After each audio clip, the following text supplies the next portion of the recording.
Hello friends, എല്ലാവർക്കും welcome to info for life channel. അപ്പോൾ നമ്മൾ ഇന്നത്തെ ഒരു വീഡിയോ എന്ന് പറഞ്ഞു കഴിഞ്ഞാൽ നമുക്ക് വളരെ ഈസിയായി ഉണ്ടാക്കാവുന്ന ഗ്ലിസറിൻ സോപ്പ് നമുക്കെല്ലാവർക്കും പലർക്കും അറിയാവുന്നത് തന്നെയാണ്. നമുക്ക് ഈ ഗ്ലിസറിൻ സോപ്പ് ഉണ്ടാക്കുക എന്ന് പറഞ്ഞു കഴിഞ്ഞിട്ടുണ്ടെങ്കിൽ വലിയ ബുദ്ധിമുട്ടുള്ള ഒരു പണിയല്ല. അപ്പോൾ ഈ ഗ്ലിസറിൻ സോപ്പ് ഉണ്ടാക്കുന്ന ഒരു വീഡിയോ നമുക്ക് ചെയ്യാം എന്ന് വിചാരിക്കുകയാണ്. ഞങ്ങളത് വീട്ടിൽ ഇത് ഉണ്ടാക്കി നോക്കിയപ്പോൾ കുഴപ്പമില്ല, നല്ല സക്സസ്ഫുള്ളാണ്. നമുക്ക് പെട്ടെന്ന് തന്നെ ഉണ്ടാക്കാവുന്ന ഒരു സംഭവമായതുകൊണ്ട് തന്നെ ഇത് നമുക്കൊരു വീഡിയോ എടുത്തിടാമെന്ന് വിചാരിച്ചു. അതാണ് നമ്മളിപ്പോൾ ചെയ്യുന്നത്. അപ്പോൾ നമ്മൾ പലതരത്തിലുള്ള ഫ്ലേവറുകളിൽ പല സ്മെല്ലുള്ള സോപ്പാണ് നമുക്ക് ഉണ്ടാക്കാൻ സാധിക്കുന്നത്. അപ്പം നമ്മളതിന് വേണ്ടി എടുത്തിട്ടുള്ളത് ഇത് നമ്മൾ പനിക്കൂർക്ക അല്ലെങ്കിൽ പനിക്കൂർക്ക എന്നൊക്കെ പറയുന്ന ഒരു ആയുർവേദ മരുന്നാണ്. ഇത് കാപ്പിപ്പൊടി, ഇത് നമ്മുടെ ആര്യവേപ്പിൻ്റെ ഇല അല്ലെങ്കിൽ കഴിക്കുന്ന വേപ്പിൻ്റെ ഇല എന്നൊക്കെ പറയുന്ന ഇലയാണിത്. ഇത് ഒറിജിനൽ കസ്തൂരി മഞ്ഞളാണ്, വെള്ള കസ്തൂരി മഞ്ഞളാണ്, നല്ല കർപ്പൂരത്തിൻ്റെ മണമുള്ളതാണ്. പിന്നെ ഇത് ജാതിപത്രിയാണ്, ജാതിക്കയുടെ ഉള്ളിലുണ്ടാകുന്ന ഫ്ലവറാണിത്. അപ്പോൾ കായയുടെ അടുത്തുള്ളത്. അപ്പോൾ ഇത് നമുക്ക് സോപ്പിൻ്റെ ഇതിൻ്റെ നമുക്ക് ഉണ്ടാക്കാവുന്നതാണ്. അപ്പോൾ അതുപോലെ തന്നെ ഇത് തുളസിയാണ്.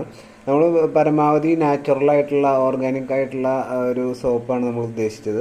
അപ്പോൾ അതുകൊണ്ടാണ് ഇങ്ങനെയുള്ള പ്രകൃതിയിൽ നമ്മുടെ വീടിൻ്റെ അടുത്ത് തന്നെ കിട്ടുന്ന സാധനങ്ങളാണ് നമ്മൾ പരമാവധി ഉപയോഗിക്കാൻ ശ്രമിക്കുന്നത്. ഇത് പച്ചമഞ്ഞളാണ്, മഞ്ഞൾപ്പൊടി വേണമെങ്കിൽ എടുക്കാം. നമ്മൾ ഇത്തിരി കൂടി ഫ്രഷ് ആയിക്കോട്ടെ എന്ന് വെച്ച് പച്ചമഞ്ഞളാണ് എടുത്തിട്ടുള്ളത്. അതുപോലെ ഇത് കറ്റാർവാഴ, നമ്മളതിൻ്റെ ജെല്ല് മാത്രം സെപ്പറേറ്റ് ആക്കി എടുത്തിട്ടുള്ളതാണ്, കറ്റാർവാഴ ജെല്ല്. ഓക്കെ, അപ്പോൾ ഇത്രയും ഫ്ലേവറിലാണ് ഇന്ന് നമ്മൾ നമുക്ക് വാങ്ങാൻ കിട്ടുന്ന ഈ സോപ്പിൻ്റെ ഗ്ലിസറിൻ ബേസ് അല്ലെങ്കിൽ സോപ്പ് ബേസ് എന്ന് പറയുന്നത് നമുക്കിങ്ങനെ ആമസോണിൽ നിന്ന് വാങ്ങാൻ കിട്ടും. ഗ്ലിസറിൻ സോപ്പ് ബേസ് എന്ന് സെർച്ച് ചെയ്തൊക്കെ നമുക്ക് കിട്ടും. അപ്പോൾ ഞാനത് വാങ്ങിയിട്ടുണ്ട്. അതാണ് ഇരിക്കുന്നത്. നമ്മൾ ചെറിയ പീസുകളായി കട്ട് ചെയ്തിട്ടാണ് സോപ്പ് നിർമ്മിക്കുന്നതിനായിട്ട് ഉപയോഗിക്കുക.